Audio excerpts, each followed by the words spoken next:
Here you go. I'm going to mute out on this. Okay. So we're waiting now for Lael. I erred in not sending out a link to him, so hopefully this will get him on. And I had one other person, but we'll start as soon as Lael joins us.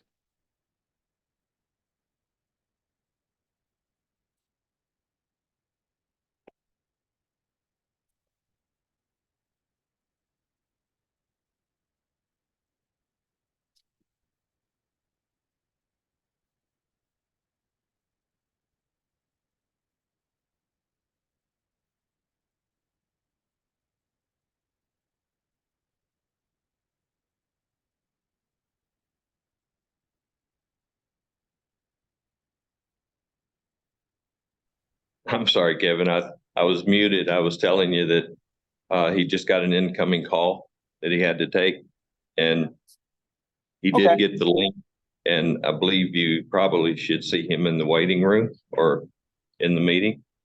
Okay.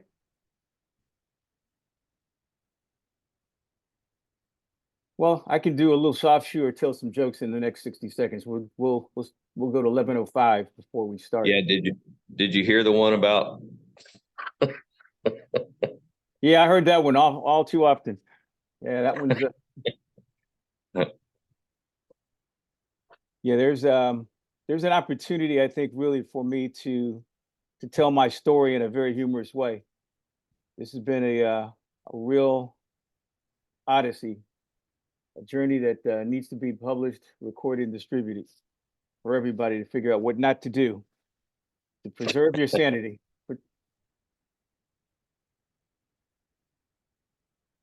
And I'm hoping, Charles, when you get a chance, please let us see your face, because I'm going to start with introductions, and you may be the first person. So if you're able to join us when Lael shows up, you're on mute, sir. Yeah, yeah. I apologize. I'm in the car. I'm all over the place today. We see you, man. We see you. I mean, Okay. hey, everybody's going to be at this point now accountable for making sure that they're safe.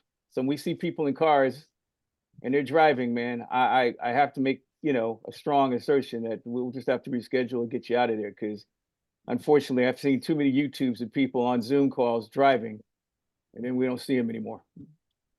Okay. Yeah.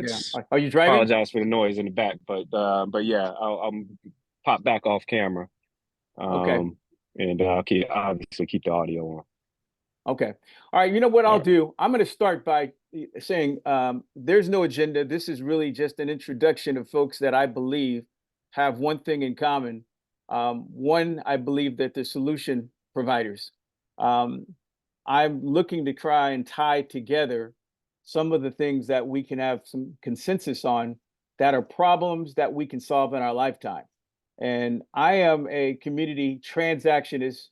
As a nonprofit organization, I've been trying to do one thing and focus on one thing, and that's workforce. But as a for-profit production company and consultant, I'm looking to take the workforce and integrate it into some of the solution sets that I found that are afflicting the city that I live in and the county that I live in. I live in South LA, a place called Hyde Park. It's about 2 blocks away from where Nipsey Hussle was murdered. And so I see a lot of the issues that I'd like to solve in the neighborhood, in the city that I live in. So here we go. Here's Lael. So I'm going to try and tie together all of our individual talents. Uh-oh.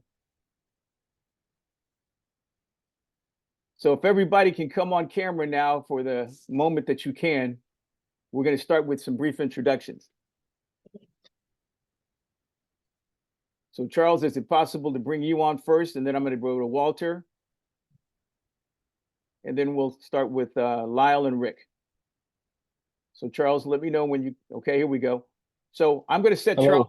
I'm going to set Charles up. So as I was saying, I'm a community transactionist, and as part of my community service, I was elected to the steering committee board for the California Jobs First. We have.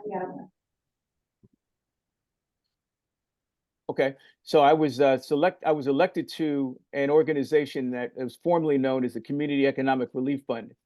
Um, Charles is the director of this effort. It's a 3-year effort, I believe, but I'm not going to get in the way of the facts.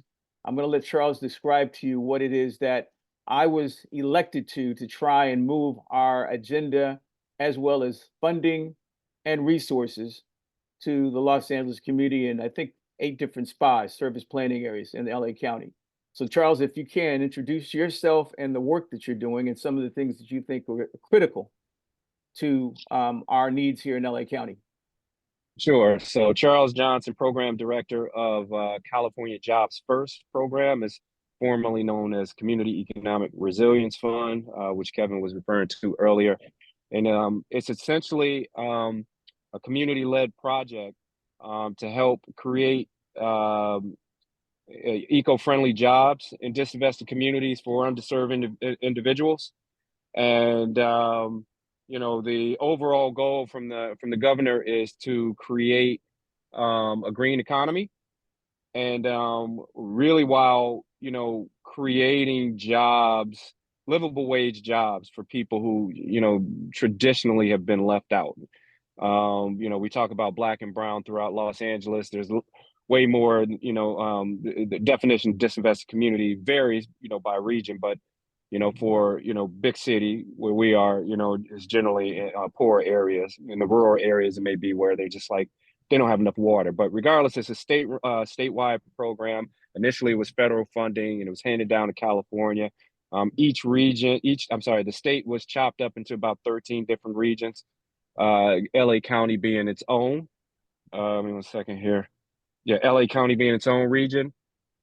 And LA County was chopped up into 9 different regions, where, and they call them service planning areas or SPAs, where each SPA will be able to kind of get together, talk about their different pain points, and you know, come up with different solutions. And then eventually all the SPAs will get together, talk about their pain points, see where there's, you know, similarities and differences and ways to work together.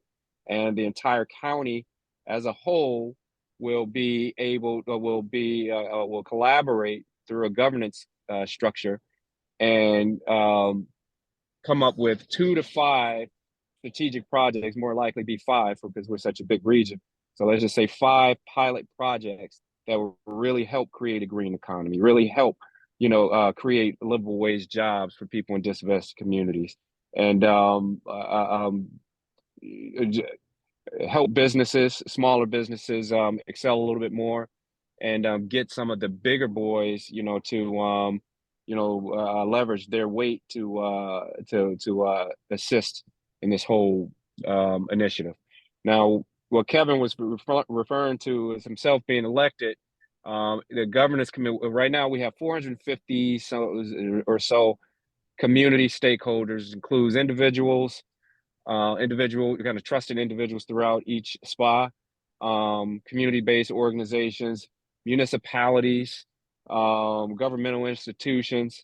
And for the purpose of this call, I'm sure you guys are familiar with the LA County's Chief Sustainability Office. We have them signed up to the program, so they're one of the stakeholders. And part of the governance structure is kind of having these almost like blanket thematic areas that encompass things that need to be focused on, dealing with like youth, seniors and veterans, underemployed adults, sustainability, business, academia, all of these kind of like different hubs that need to be focused on. So the governance structure that's set up in this program is just 38 different steering committee members. Out of those, 12 will be or are 12 organizations that represent, you know, one of those themes, as I was talking about, you know, sustainability. Actually, Rita from the Chief Sustainability Office, she landed that steering committee seat. And because she's leading the effort in that hub, her organization gets $50,000 to, you know, kind of corral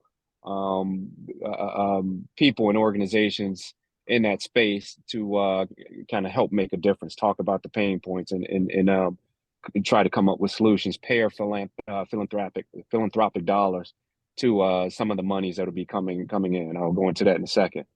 Um, uh, so out of those 38 steering committee members, again, 12 of those are, you know, elected to lead efforts in their respective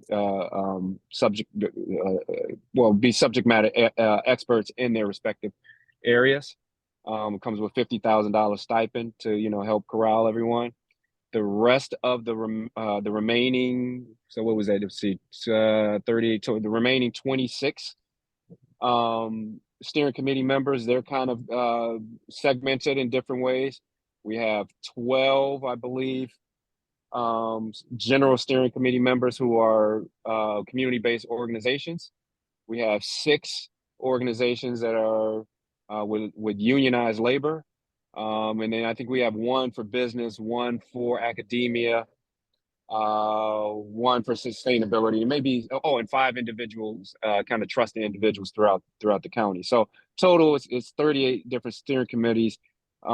Steering committee members. They all have different areas of expertise, but they're all going to be working together to really define those pain points. So Kevin was elected.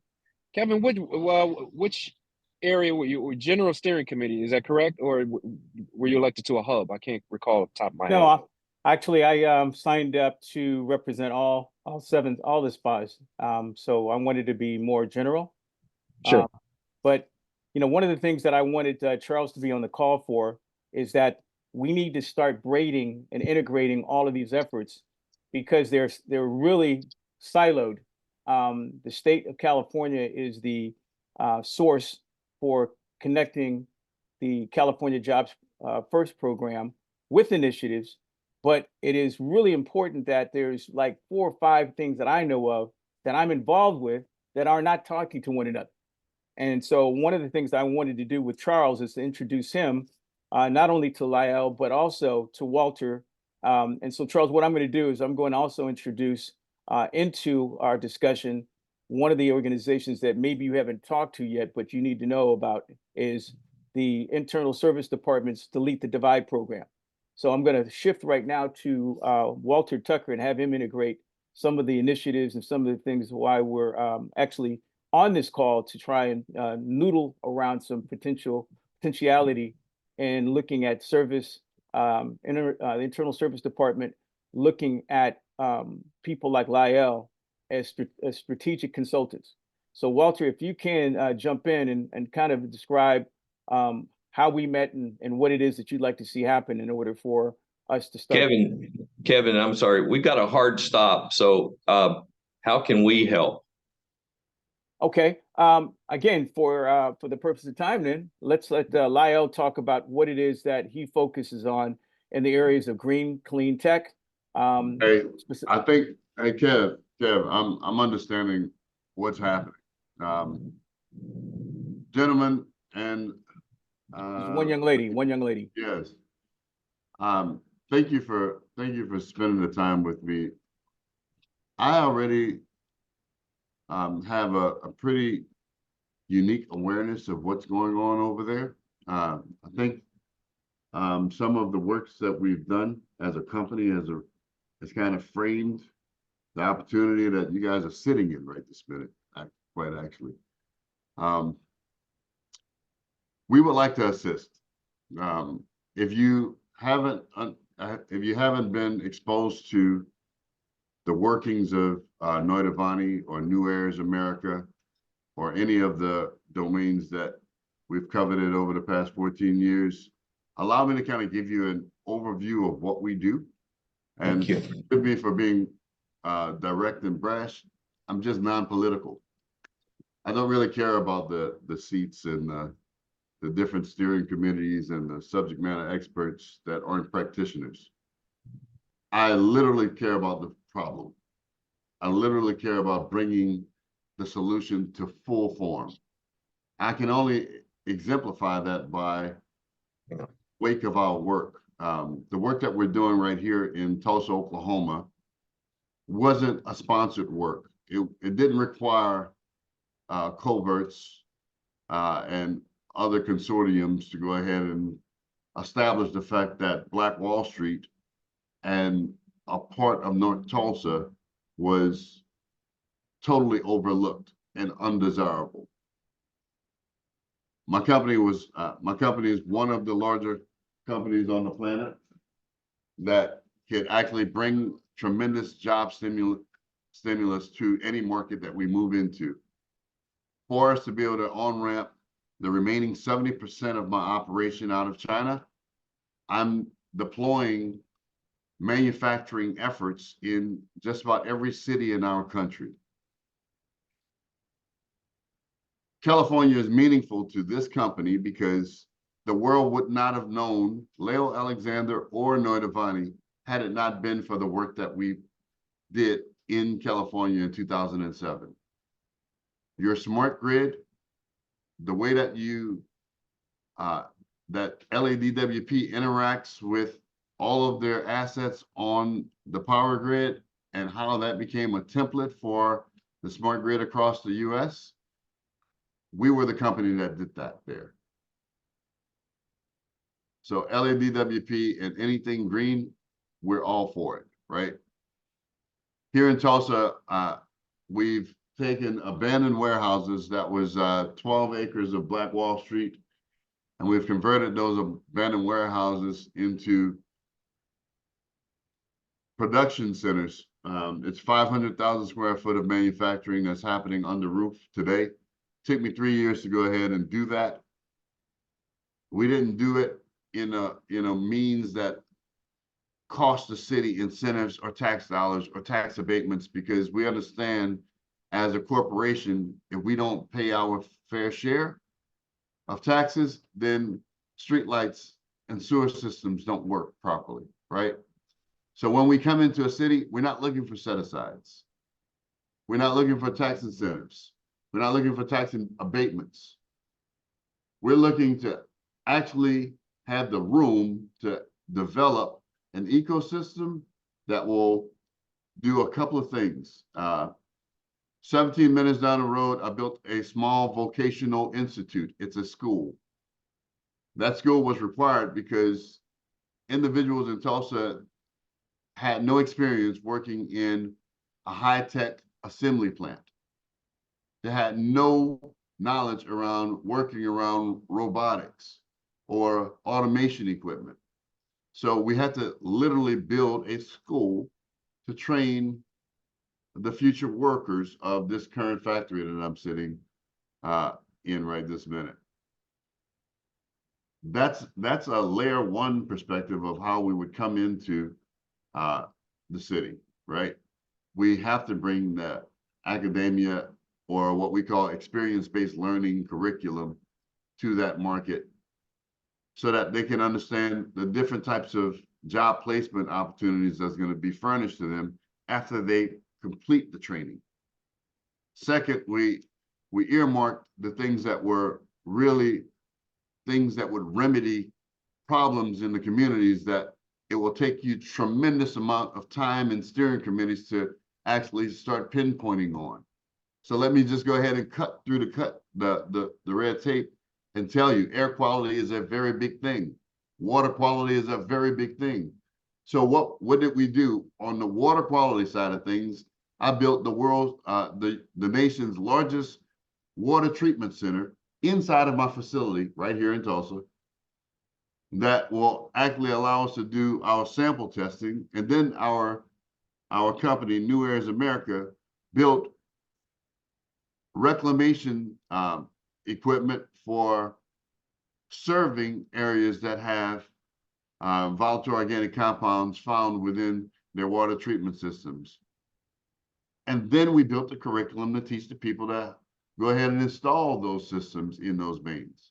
Right now, what you see Richard walking through is one of our facilities it currently is being, while we're currently building modular housing and micro pharmacies for Walmart. That's about 36 pharmacies that he's looking at in this bay one. There's 4 bays there, right? These pharmacies will go out to all parts of the country where a Walmart is, and in 4 days, a pharmacy will be attached to the current Walmarts that's there. We're making that. The people that are doing that, they didn't have jobs before we started doing that. You with me? So this is like an active thing. It's not something that we really have to talk about, right? The water treatment systems, similar to that. A person will be able to start creating his own legacy by building his LLC after he comes out of our water treatment training, right? And now he can go ahead and service his own community by installing these fixtures that will allow for a lot of the issues that you guys already know we don't have to talk about that's happening in your wastewater and your drinkable potable water systems all throughout the state. A similar initiative is baked in for air quality. There's a plume environment that's caused by every light industrial refinery or commercial environment. In LA, we know it because we love LA. We know that there's refineries inside of buildings. We know that there's derricks inside of buildings. You guys know them, right? A lot of people that come to LA, they see a high-rise building or a brick and encased building, and they don't even know that there's bobbing heads inside of those encased buildings. You just never walk into them, right? We know that the ongoing oil and gas operations that are occurring in certain markets are also contributing to poor environmental standards and poor environmental conditions. So as a way of mitigating that risk, because I'm not against oil. If you are against oil, you're against all of the comforts of your life. The initiatives set for a smart city should start with intelligent policy planning, right? You can't have a smart city with dumb policies. It's like start it all over again. Let's understand that, first of all, I came from the oil and gas industry 20 years ago. I understand that if you like the comforts of Vaseline, makeup, plastic bottles, and all the other things that allow your life to be pretty easy going, those things could not be produced without fractionating those oil columns. If you still want plastics, if you still want makeups, if you still want all of the wax bottoms that come out of that industry, there's no way that you can have a tremendously 100% green initiative in any environment in America. It has to be a balanced sense of how we equate to green things and oily things, right? Because it shifts everything. Understand, a different conversation should be spent. If America or if California had 80% of the cars on their road all powered by electricity, that's a problem. If we did everything alternative energy, that's also a problem, because someone would have to tell me where we would store all of the distillates, kerosene, the jet fuels, the diesels, all of the distillates that come off the top of the stack when you're actually enjoying everything that happens as a fraction of the Y bottoms of that entire process. Not to And mention the jobs that come along with everything. not to mention the jobs. That's it. You with me? So Mr. Charles, I hope you guys can appreciate that I'm eager to assist, but I'm also eager to set the record straight for what a green initiative looks like. right?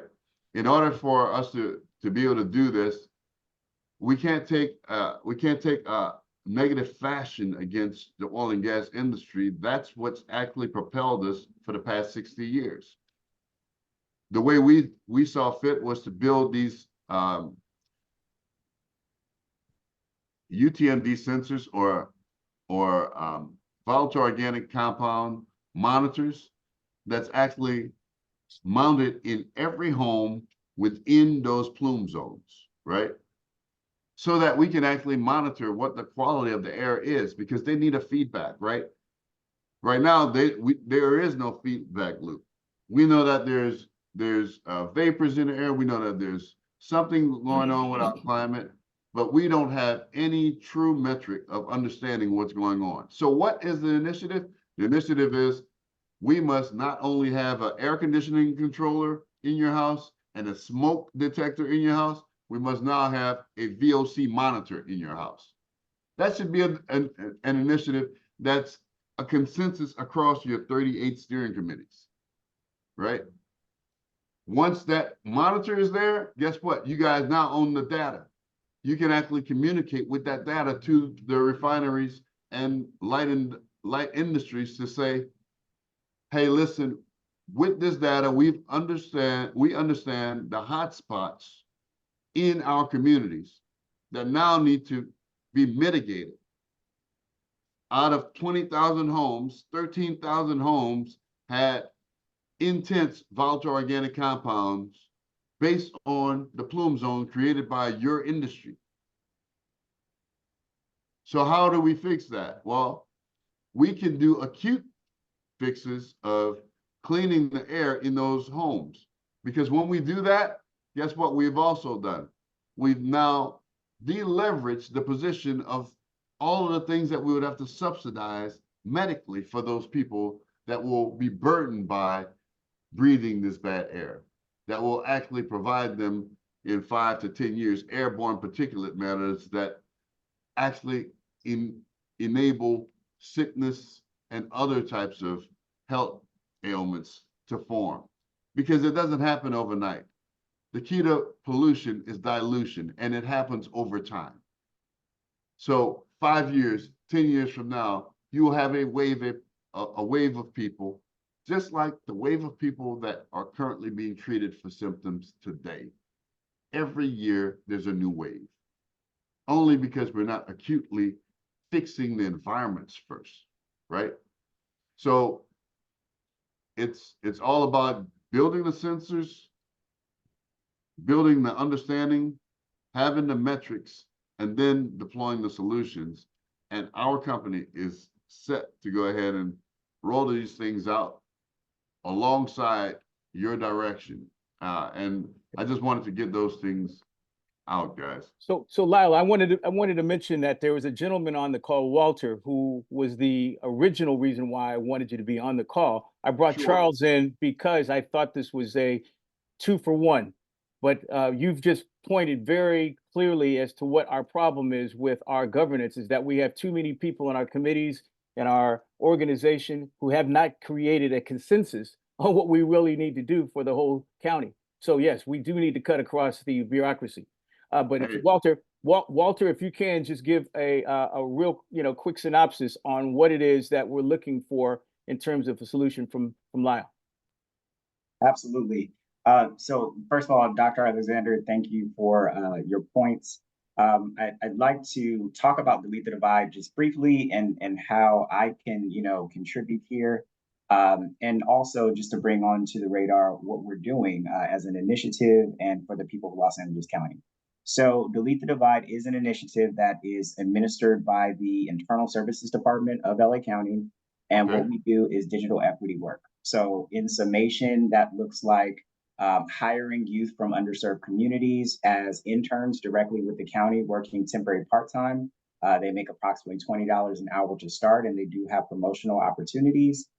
We also provide them with training and the opportunity to get free IT certificates through Google. We have partnerships with Microsoft, Cisco, as well as Oracle. We support small business by doing digital health checks of their websites to make sure that they're advertising correctly. and that their point of sale systems are working properly. And then additionally, we also give away free laptops. So most recently, we just had an event where we gave away 1,000 laptops to veterans. Every year, we also have an event called Tech Empowerment Day, where students from all around LA County, majority of which come from LAUSD, come to our big event called Tech Empowerment Day, and they can not only interface with vendors in the tech community, but then also utilize some of those new technologies themselves, just to kind of create that spark, because we want to see the IT industry in that career field be more diversified. One of the big things, and that's just Delete the Divide. So that's my wheelhouse, and my contribution to that initiative is I'm one of the program administrators over our private and public sector partnerships, as well as constituent support.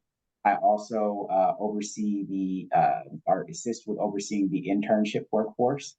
And in addition, something that's happening in tandem with us out of our same office, so keeping in mind the Internal Services Department of Los Angeles County, is the Community Broadband Network.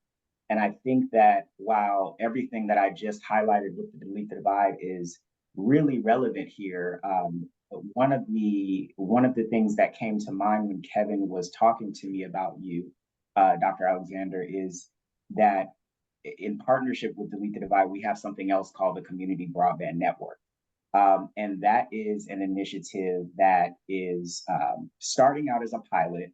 And what that looks like is LA County, for the first time, directly partnering with ISPs in order to create a set price to where residents of those particular underserved areas, and for now being just South and East LA, have a discounted rate of internet, or even perhaps free in some circumstances.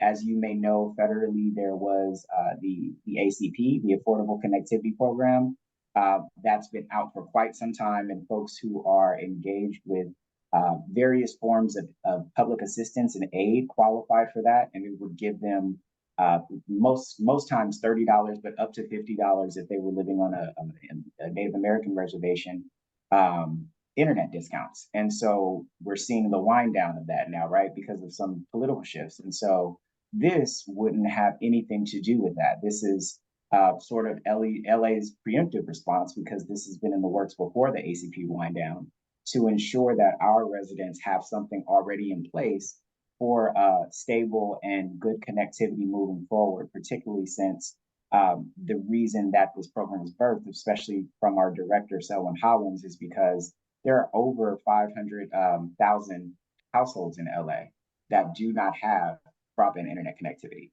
And so that is the issue. I know that you raised a lot more issues that are a little bit beyond my scope. I wouldn't necessarily be a subject matter expert in some of the things that you talked about, but I did want to just go ahead and bring it home and let everyone on the call know why I'm here.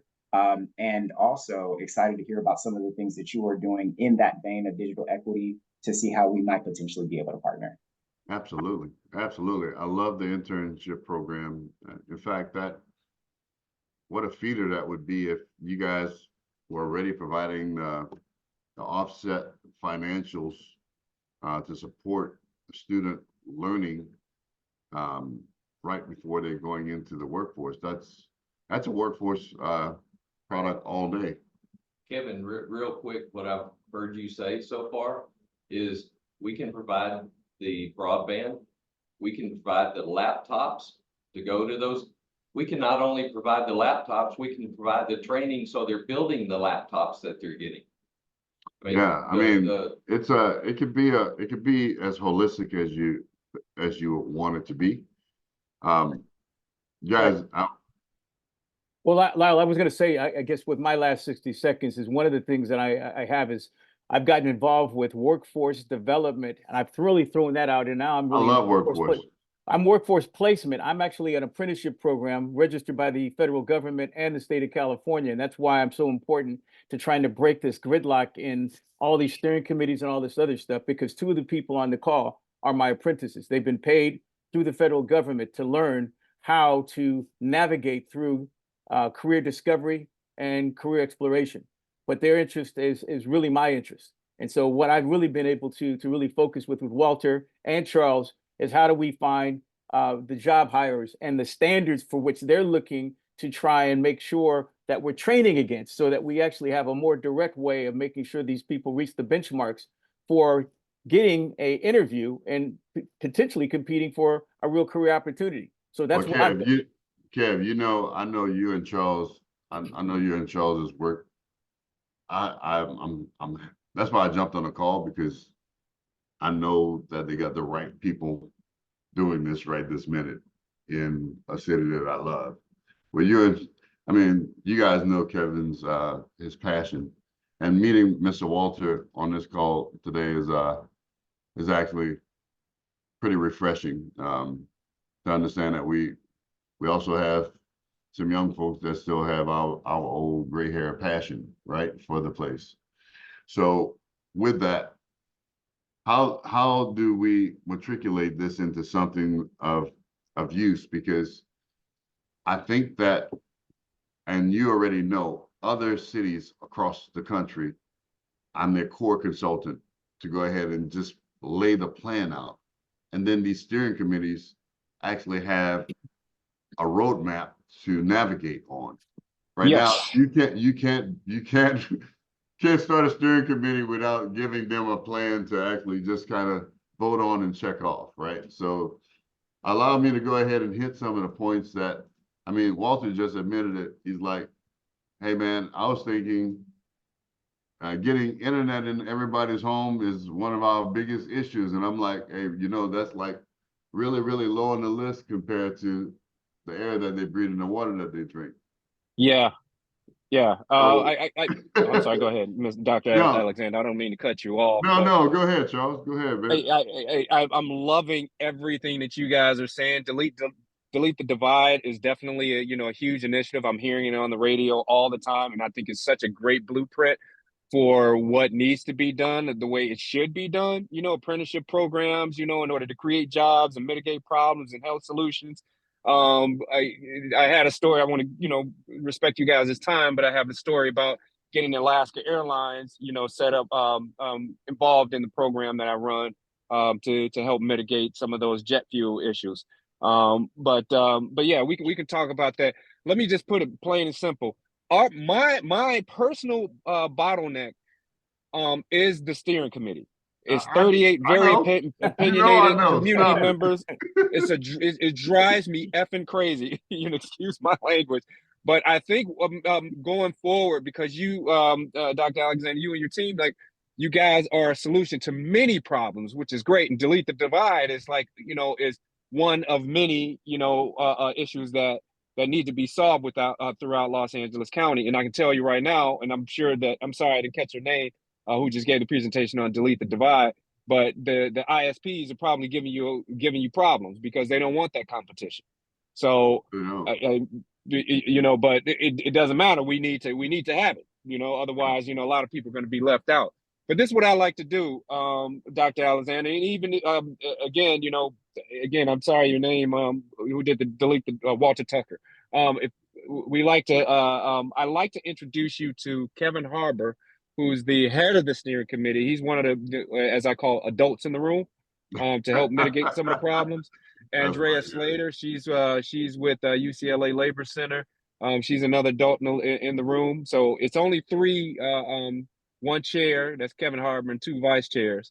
I love to just put you in touch with you guys. I don't want to meeting you to death, because I want to get to the work. I want to get to a plan where we can start laying things out. Hey, Kevin, I think we should invite these guys over. And so, listen, guys, I use Tulsa as a model.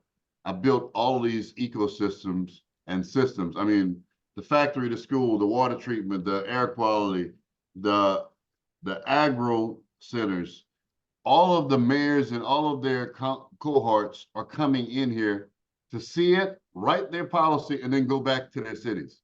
You guys got to come and see it. It took 5 years to build it so that they can see it. Now, Department of Energy, EPA, everyone is endorsing what we're doing right now and going back out into the market as policies. So one of the best field trips that they could make is to actually come and get immersed in it so that they can understand, oh, if I wanted to build 400 jobs, I could actually build a solar manufacturing center. Oh, how do I do that? Well, Alexander and them stand up a solar manufacturing plant in 6 months. In LA. In LA, boom. Right. Right. If I wanted to go ahead and build environmental products, we'll stand those things up in 4 months. You know, because you have to create a job that actually is gearing up the production to solve the problem. Not, and then it ends up solving the problem of job scarcity and the problem that we're actually treating, right? So Right. it's a I like it. mechanism. Right. Kevin, What- this is perfect for our libraries to laboratories. That's really what we're doing. what we're Yeah, doing. and Kev, you saw Right. this when we did the 4 years from now. 4 years from now, that was 4.5 years ago. 4.5 years ago, right, right. Yeah, we In said mobile that we economy. would be in this position. Right. And now you and Charles and Walter are blazing the trails in the right seats to go ahead and make this stuff work for LA. Right. So guys, this is what I wanted to do, was to introduce the idea that you guys not only existed, but didn't know each other. And now you know that you guys exist, but now what we have to do is braid some introductory meeting into an agenda. So Walter represents a very important part of the braiding of these initiatives. But again, I truly believe that I can put an agenda together that can talk about prioritizing the things that could have you do some kind of turnkey application of what our priorities are. And I know that we have to have some consensus from some people who are willing to fund something that they can actually say is a priority. So that's what I want to be able to kind of look at. And by the way, Charles, Kevin Harbour knows Selwyn, who's Walter's boss, very well. So Yeah. we got, Oh, okay. yeah. On So that note, Kevin, I would say one of my major action items from this is, of course, to relay the information that's said here to Selwyn. I've already been in contact with him. For those of you who don't know Selwyn Hollins, he's the director of the Internal Services Department, LA County. Yeah. He's also lead for Delete the Divide. Also, his colleague, our general manager of ISD as well, Eric Sasaki. I'm going to be contacting both of them. Eric heads up the community broadband network. They're definitely going to want to hear about you all and what you do. And then my next action item is to try to sync our calendars to put together another meeting. And I know someone said on this call, you know, we don't want a meeting to death. We want to do action items. But I am the exploratory and they are the final decision makers. So now that I'm hearing this and I'm seeing that there's a real potential for us to partner and impact change people's lives for the better, I think that we need to get it to a point where we say, look, we know what we can do. We're going to partner on this and make it happen. And I'd like to put all of the decision makers in the room in order for that to happen for the people of LA. I think this is going to work out with our schedule, Kevin. I'm meeting with SoCal, the chairman of SoCal, I think in 2.5 weeks. Yep. So I'll be over there. SoCal Gas is doing something with Department of Energy. And we're building a pretty big initiative over there. This must blend. You know? absolutely. Absolutely. So Walter, I would say then to check with Walter and Eric, Selwyn and Eric, to see when their calendar is available so that we can block out the time, because they're the ones that have moving pieces. And by the way, and then Charles, I think what you need to do is let us have a conversation with Kevin Harbour about who Selwyn is and about Delete the Divide, as well as the community broadband initiative, which I believe, again, Walter touched on it, but it really needs an ISP who's willing to further what ACP has decided to, again, it's sunsetting. It needs to, somebody who's really concerned not only about the connectivity, but about the jobs and about all the other verticals that could happen within finding an ISP who cares. So, Okay. so on those dates that you all will be in Southern California, if you could, I'll put my email address in the chat. If you could let me know or let Kevin know, and he can let me know in proxy, that way I can start to work with my management to see if they can clear their calendars for that, for an in-person meeting if you will be in the Los Angeles area. If in-person is not possible, I can work to put something on calendar virtually as well. No, that would be fine. And Kevin, you're free to go ahead and provide them all your information. I'll link everybody up. All right, with an after. perfect. Bring us a challenge. Hey, and next time you should really let our counterparts know everything, man. You'd be surprising people. They didn't. Yeah, no, this has been an uphill battle because again, as one of these people trying to cut through all the bureaucracy, I'm trying to explain to them that I have a deep Rolodex, and these people really can kind of cut through all of the crap and get to some consensus. But again, it's a process, man. It's politics, and I don't want to be involved in politics. Hey, I don't want to be He's involved. right. Walter, this is not a Smith episode. I'm one of those black billionaires that actually do the project. I'm not doing it for waving a flag. Love to hear it. You waving? Yeah, we don't want to run you away. I mean, that's my biggest fear is that, you know, the egos that I have to deal with on a daily basis is going to say, hey, you know what, let me just focus on another city. Good luck to you, LA. That's not what we want. So I got I'll keep coming up with a way to make sure that you guys are presented, you know, where you accept it properly, you know, because I think you hear the frustration in my voice. So I love Kevin, it. you and I can. It's real. Good. I appreciate it. I do want, and you said the right thing. I want to. I like to get. Personally, I'm going out there. You know, whether this program funds it or not, but I'm going to get out there, and I want to try to get some other people to come so they can see with their own eyes to see how it should be done. Amen. Because they talk. You know, the more they see things, you know, it's a visual world. No one likes to read anymore. You know, they have to see. You have to prove. So if we can get in front of your operations. It's just like, are we doing anything like that now? Well, we don't have anything like this. Okay, here's a blueprint. Here's a blueprint. Here's a great template. Right. Yeah. And one last thing. When would you guys say to come into SoCal, the SoCal gas meeting?